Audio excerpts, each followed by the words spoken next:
So whose voice is so familiar to you that you trust it unconditionally? God? Okay. And what is that voice telling you? So I've been watching this new series on National Geographic called The Story of God. Has anyone else caught it? If you haven't, I highly recommend it. It's hosted by Morgan Freeman, which I just love that the character of God is hosting a show on the story of God. But this first episode focused on how different faith traditions understand death and the afterlife. He interviewed several people who described seeing bright lights, maybe seeing like their loved ones, or having an image of something that they understood to be God in those moments of death. And many of them described hearing a voice telling them that it wasn't their time. But all of them talked about coming away from that experience knowing that there is something greater than themselves that was connected with their life and guiding their lives. So that voice that we trust unconditionally, was there a time when you knew it to be your own inner voice? Kind of that gut instinct. Well, our reading this morning is about hearing the Good Shepherd. And the Bible often refers to political and religious leaders as shepherds. In the Hebrew Bible, particular bad leaders are portrayed as bad shepherds, while God is described as a good shepherd. Most of us are familiar with Psalm 23, and that assures us that God the shepherd guides, leads, and restores us even in the darkest times. And some of us can recognize that voice deep within has given us guidance and direction to our lives. But when addiction has come into the picture, we find that it isn't a voice that we can trust, or sometimes that we can't even hear anymore because the voice of addiction is so much louder. And I also sometimes wonder if the way we live our lives makes it harder than generations before us to distinguish between all the noise and the voices. How do we distinguish between voices of the good and the bad shepherds? It can be difficult simply due to the large number of loud public voices competing for our attention and our loyalty.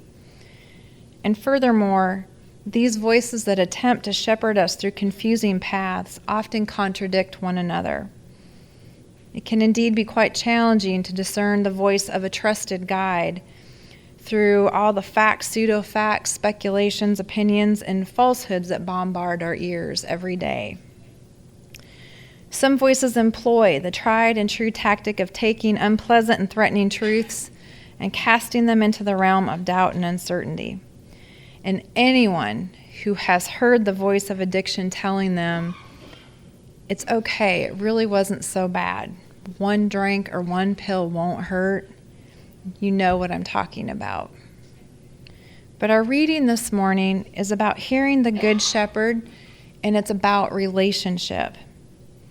There's a quote that I think gets put on the board quite often during Family Week, that we don't heal in isolation, but in community.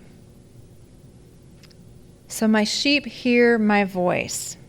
I know them and they follow me. No one will snatch them out of my hand. These words are a reminder that God will not and does not abandon us. And God will hold on to us through all things and will never, ever let us go.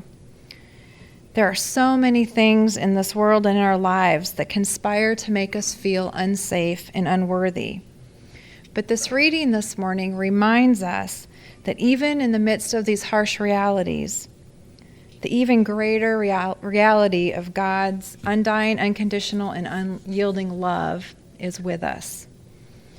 Now, this does not mean that we will not still continue to experience hardships and pain and loss. But what it does mean is that we are not alone to face these harsh realities of life. One of the things that this program helps to teach is how to do the next right thing, to work on delaying gratification and not thinking only of oneself. And oftentimes people believe that it is their beliefs that shape behavior, or that our actions follow our convictions. But more often than not, it is that our behavior is what shapes our beliefs. So ask people to help out with a campaign or service project, and their support for that project increases dramatically once they've invested themselves in it and they're doing the work with it. Get folks to start recycling for a month, and their commitment to the environment goes up well beyond what it was before they began. Get someone to help set up and clean up after a meeting, and their commitment to that meeting will increase. We tend to justify our actions by shaping our convictions and even our identity, often unconsciously, to explain and support our actions. Which means that oftentimes the exclamation that we hear, "I'll believe it when I see it," should probably say, "I'll believe it when I do it." Well, there's a saying in this program that we also know of, "Fake it till you make it." And it kind of makes sense in this context. If I continue to act in the ways that support recovery, then I'll also begin to experience the benefits of recovery. I'll begin to experience those feelings and finally the belief that recovery works. We tend to separate out believing from following, but according to our reading this morning, the two actually go together. To put it another way, it's really hard to be an armchair recovering person.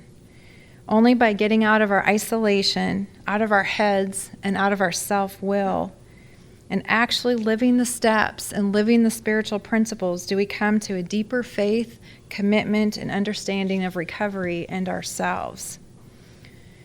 And so often, I think it's fear that blocks our path. Fear of the unknown, fear of the hurt that has already been felt in our day-to-day lives, fear from what might go wrong versus trusting and believing that we are not alone. So we need safety.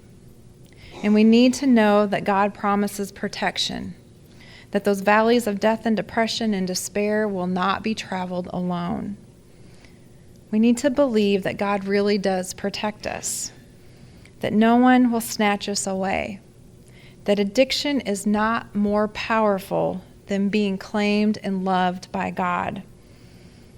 And we have to do this to be in relationship with others. We have to be able to have the experience of knowing that we are loved and safe, and that we are needed to be of service to others.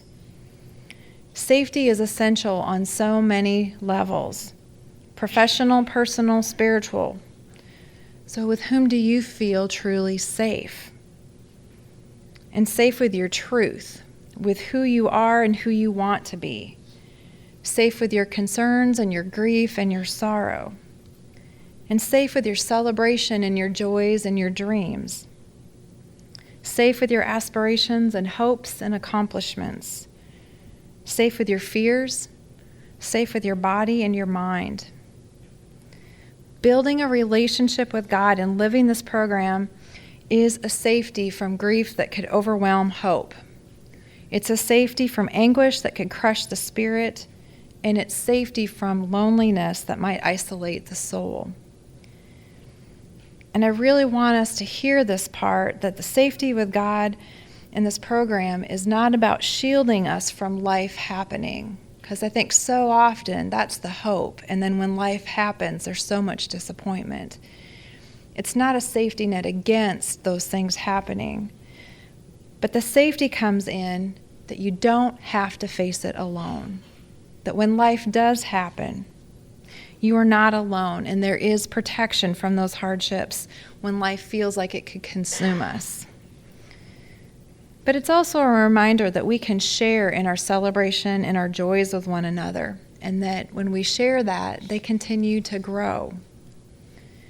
A relationship with God and a relationship with this program and the people that make up this fellowship is safety, because God sees to it that our needs are fulfilled. Because there is no safety when your basic sense of what you expect from life is not being met. This relationship is safety because we begin to recognize and believe that God is totally committed to the well-being of all of God's creation. So who is committed to the well-being of you? Are you? Are you committed to your